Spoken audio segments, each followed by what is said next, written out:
রবিবার মহা ধুমধামে খুঁটি পুজো সম্পন্ন হলো চোরবাগান সার্বজনীনের। একের সঙ্গে এই পুজোর থিম লঞ্চ হয়। উত্তর কলকাতার অন্যতম ঐতিহ্যবাহী এবং জনপ্রিয় দুর্গাপুজো চোরবাগান সার্বজনীন দুর্গোৎসবে এবছর পদার্পণ করছে 91তম বর্ষে।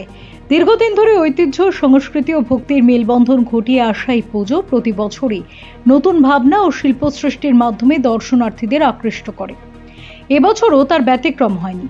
2026 সালের দুর্গাপুজোর প্রস্তুতির অংশ হিসেবে পুজো কমিটির উদ্যোগে তৈরি করা হয়েছে একটি বিশেষ ঘটনাকে স্মরণ করে এই বিশেষ ওয়াল পেন্টিংটি তৈরি করা হয়েছে। পুজো কমিটির সদস্যদের আশা, ভবিষ্যতে কোনো এক দুর্গাপুজোর সময় প্রধানমন্ত্রী নরেন্দ্র মোদী কলকাতায় আসবেন, আর তখনই চোরবাগান সার্বজনীনের দুর্গোৎসবে উপস্থিত থাকবেন তিনি। ভক্তদের সঙ্গে উৎসবের আনন্দ ভাগ করে নেবেন। এই শিল্পকর্মে দেখা যাচ্ছে প্রধানমন্ত্রী নরেন্দ্র মোদী মা দুর্গার সামনে দাঁড়িয়ে আরতি করছেন। শিল্পের মাধ্যমে প্রধানমন্ত্রীকে এই শ্রদ্ধার্ঘ্য নিবেদন করেছে চোরবাগান সার্বজনীন। খুব সুন্দর করে ফুটিয়ে তোলা হয়েছে এই শিল্প। পুজো কমিটির সদস্যদের বক্তব্য, এই ওয়াল পেন্টিং শুধু একটি শিল্পকর্ম নয়, এটি ভক্তির, সংস্কৃতি ও ঐতিহ্যের প্রতীক।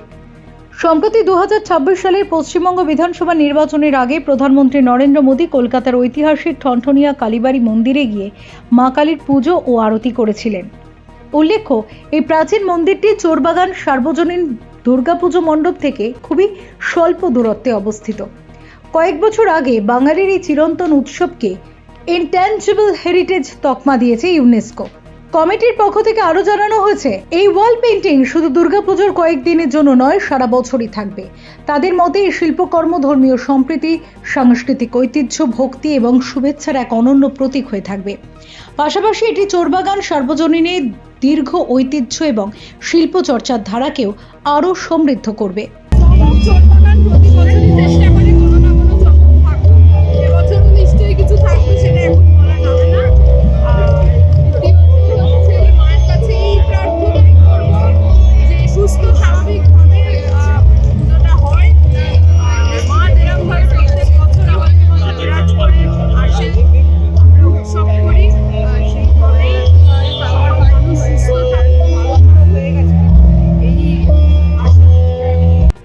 Bureau Report, Channel 10।